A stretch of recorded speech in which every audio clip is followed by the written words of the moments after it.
One. All right, Michael is just recovering from what we covered in series in our segment 2. Completely blew his mind and did not do anything that I just said I do. So, that's okay. And so, Michael, what we wanted to talk about next was something that the Lumberjack Landlord's resident economist, Mike Zuber from One Rental at a Time, is the jobs number. So let's talk about something a little bit more happy. Let's talk about the jobs number. Yeah, so I don't know if this is happy or not, but it is what it is, right? So we got the jobs number for today for January job creation. And we were led to believe that the number may be weak because of how the data is collected, right? The White House came out and repeatedly said the last week, don't worry, the number's going to be bad, but let me tell you why the math is okay. So how the sampling is survey and all of this. Then lo and behold, the number comes out today and it blows away expectations. Expectations heading into this was 150,000 jobs created. After the White House messed with the soup, it got as bad as negative 400,000. Then today it comes out 467,000 additions. So it blew away the initial goal of 150, makes them look like complete whatevers after getting us to think negative 400. And then we raised December and we raised January. The jobs market is on fire. Participation rate is up. And lo and behold, not only did we add 1 million jobs after all of this, but the unemployment rate went up, which is just going to blow people's minds. It went up from 3.9 to 4%. This is why I'm telling you that the unemployment is going to be higher in December than it is now. It's all about the participation rate. And then lastly, Jerome Powell, you do not have a choice. Rates are going up 0.5% in March because wages went up 5.7%. Highest yet, still trending up. He has no choice. The only thing he had left was this was a bad number, like showing jobs getting shaky. It wasn't. It was a record. Then December was better. November was better. I mean, they took the December number from 199 to like 500 or something. And then they took November from 300 to 700. Just huge revisions, all positive. The US economy job picture is on fire. More people going back to work, which means they feel safe or whatnot. Wages are, it's like, all right, Jerome, 0.5%'s a lock now. And I think I would suspect, I haven't looked this morning. 2 weeks ago, the odds were 1 in 20. 5%. And no, behold, I've been talking about this for 3 months. So a month ago it was 1 in 20. Then it got to 1 in 4. I'd be shocked if it's not more than 1 in 2. Right. It's got to be more than 50%. They don't have an option now. Inflation is still racing. The employment picture is getting better. It's inflation is going to get worse. And again, we have the whole base effect and all these other things going on. Inflation won't even peak likely till April. So yeah, get ready for 0.5 point in March would be my guess. Completely agree with you. I think what's really funny is, and I'll make my disclaimer, there's idiots on both sides of the aisle, but whatever idiot's in the White House clearly has a rotator cuff injury, throwing his dart at the wall. Yeah, exactly. We have no clue. When they say anything about anything, they have no clue. They have been wrong on everything. And certainly when it comes to jobs or housing or fill in the blank, they've largely been wrong on everything. Yeah. If you've done any of the things that they have said to do in the time frame in which you would be a loser, you would have lost. So at the end of the day, the only thing I want to encourage people to do is their own homework, Marv.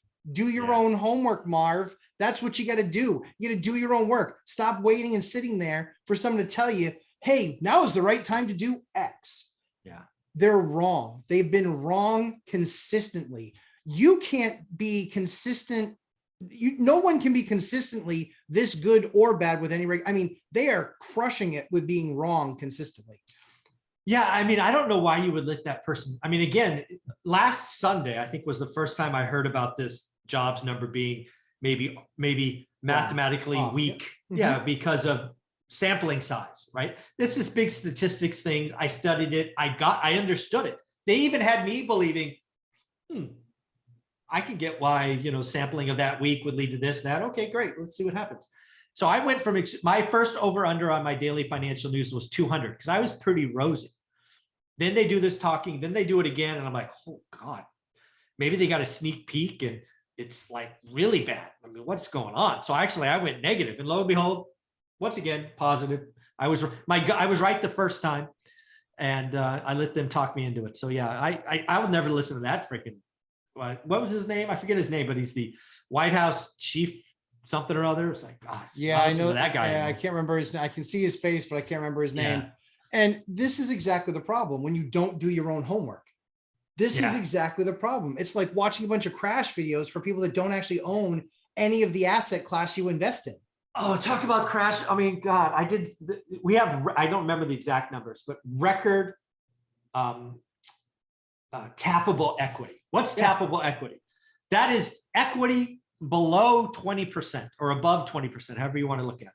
So they're not even including the last 20%. Isn't it like 78% or something? Or well, we have $9.6 trillion in tappable equity. It's up 42% in the last 2 years.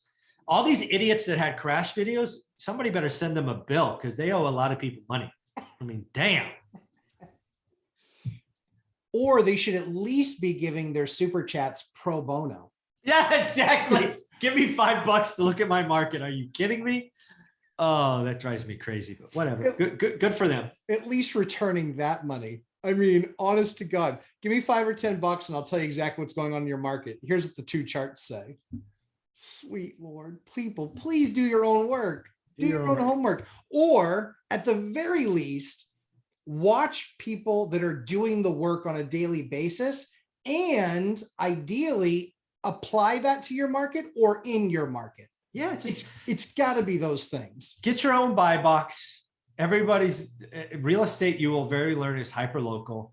We talk nationally because that's just the numbers. But yeah, I mean, Ivy Zellman talking about a housing crash because 1.123 housing units being created more than 2006 is a gross over exaggeration. Could we be overbuilding in a city or two? Absolutely. Builders build, and sure, they historically have that. But we've had so much movement. People have moved from place to place, and you can move faster than you can build a home. We should be building more than we've ever built. The question is, are you in one of those places where it's good to be building or bad? That's a very different discussion. And even at that rate for 10 more years, you still don't make up for the loss that we had in the last 10.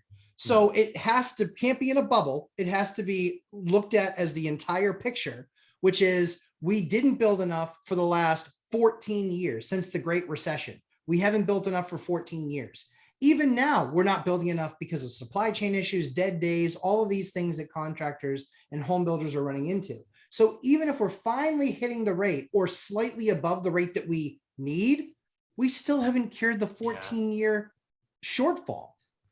Yeah, I would tell people to just go look in their market, right? If your buy box is Fresno or Dover or Detroit, go look at the new builds and you'll know very quickly. Yeah. And then go do the work, like talk to the person selling the new homes. Like, how many people have come in? How many offers do you have? Oh my God, I see your site map and you've got like one sold, or I see your site map and you got one left.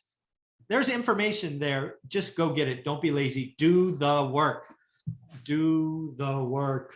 Yeah, do the work. I would agree with that. Michael, where can everybody find you, my friend? One rental at a time. Website, YouTube, Instagram, books, all that good stuff. It's all there. If you can't find him, you probably need to learn how to use a computer first. Yeah, you may have typed a word wrong.